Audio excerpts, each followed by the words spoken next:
Hello everybody, welcome back to Without Romance. I'm Evil Space Viking, and we were going to be continuing from where we left off. No, don't overwrite the save.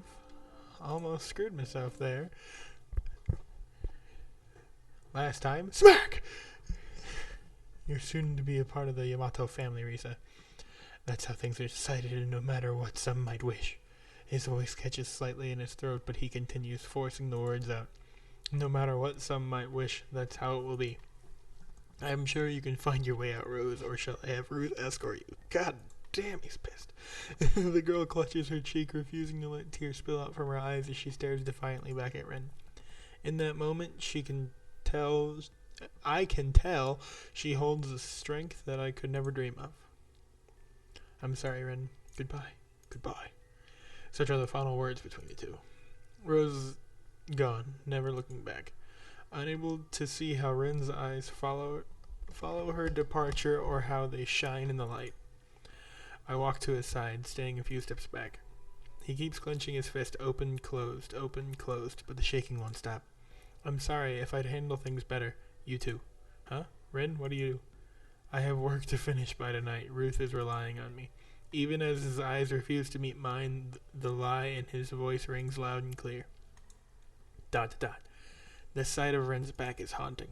Once so strong, so confident, is now shriveled, his gaze lingering on his stinging hand. Tomorrow, then.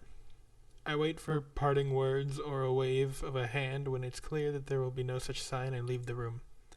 Wiping the mist from my glasses, I fight the burning in my eyes. What the mist in your glasses? What the hell? Alright. Sure. The house is quiet. For such a large estate that might not be so unusual, but still, I take a pause as I step inside on my daily visit. Is it worth my time? I'm not sure. For days I have not heard a sound from Ren. The sound of his hand, I rub my arm, a chill running through my body. Sa. What the fuck was Sa? If only I'd thought things through more. Risa, are you okay? Eh? Standing before me, Ruth regards me with a good deal of confusion. When did she... Forget it doesn't matter. What am I doing? Turning up only to space out. Oh, it's you, Ruth. Sorry, I have a lot on my mind lately. Ruth flashes me an understanding smile. Even though she hadn't been party to the event surrounding Rose's departure, she watched over Rin for long enough to pick up the signs. I take it that you're here for Rin today too? Is he taking visitors? The past couple of visits I've arrived only to pace outside Rin's study. Seeing him sitting alone, whatever words I'd wanted to give him had vanished from my mind. Would he even want to see me? That fear had kept me distant, even as he suffered. She turns her head, glancing towards what could only be Ren's location. Gears turn over and over before she lets out a steadying breath. It seems I've forgotten whatever he had said. Ruth? I'm sure he said something, but oh dear, how unlike me. It would seem in all extra work I've slipped my mind. Doesn't sound like something that she would do. Ruth hangs her head in shame. She smiles and spins her back to me, pacing away into the depths of the estate. Thank you, Ruth. For forgetting my duties, for a future member of the Yamatos, you do better than to chastise me, Risa. What a fucking girl. The usually composed Ruth unceremoniously waves her hand in parting. She's a mystery all her own, but one I'll have to unravel another day.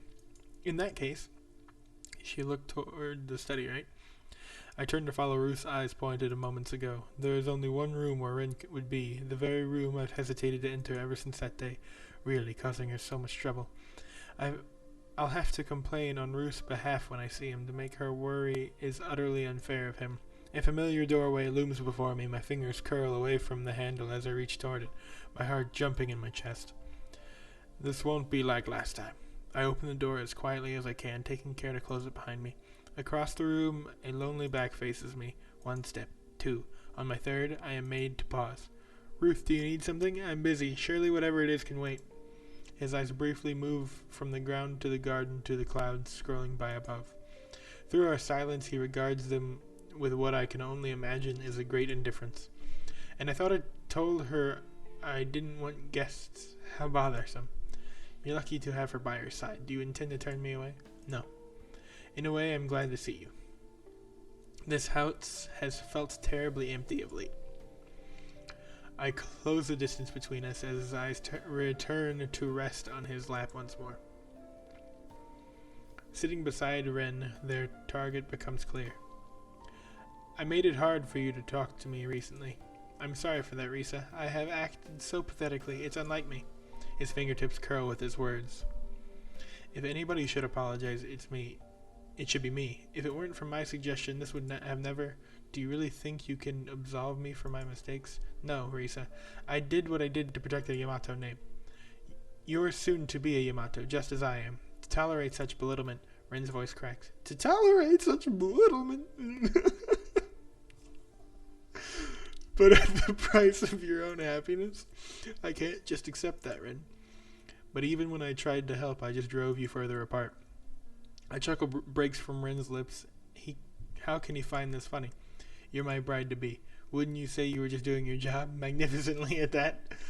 But I'm only here for my own gain. I can never give you the future the Rose could. Ren's hands twitches at her name. You're right. But is there anything wrong with that? He turns to gaze me, his eyes peering into the depths of mine. Our union. It's a business transaction. Nothing more, nothing less. Something of benefit to both parties. So you're right, Risa. I can't imagine I'll never come to love you as I did Rose. But I can provide you with a home and your family with security, and in turn, I'll carry out the Yamato lineage. See? A fair trade in my eyes. So don't let anybody speak of you that way again. To run your name through the dirt is a disgrace to the Yamatos, disgrace to your family. A wry grin comes my way, one I can't resist returning. It's so laughable, yet with this, my family future is assured. They'll never have to worry again. I laugh. All that talk as a child of a prince to whisk me away to happiness. Will my parents be proud, or will they condemn me for putting them first? A family for a family. To protect my own, I will carry on the Yamato bloodline. If my life were told as a fairy tale, what form would it take? Would it commend me for my dedication? Celebrate my sacrifices in the same name of a greater good? Or would it be a cautionary tale, a fable against throwing away your future? Only time would tell how the story of the selfish princess might unfold, of the girl who gave herself to a loveless life, a future without romance. Is that Oh my god, that's the end of the fucking game. I thought there'd be some sort of something. This was disappointing. It was good, but there was a slap. She seriously just... Okay, so from all of that, what just happened? What I can infer from all of this shit is that Ren outright just gives up on Rose right then and there. After he smacked her in the face, he had given up on Rose. Whatever her main character's name, Risa, the fucking homewrecker, decides to stick with him to secure the future for her family. Instead of being a good, decent human being and just bailing so Rose could have it, because Rose was the second choice. Ruth is just a cool person. And that's just a bummer. Like, it really kind of sucks. I expected this to go on for a lot longer. I guess 7,000 words is a lot less than I imagined. Well, really sucks. I guess that's it for this game. I'll see you guys on the flip side.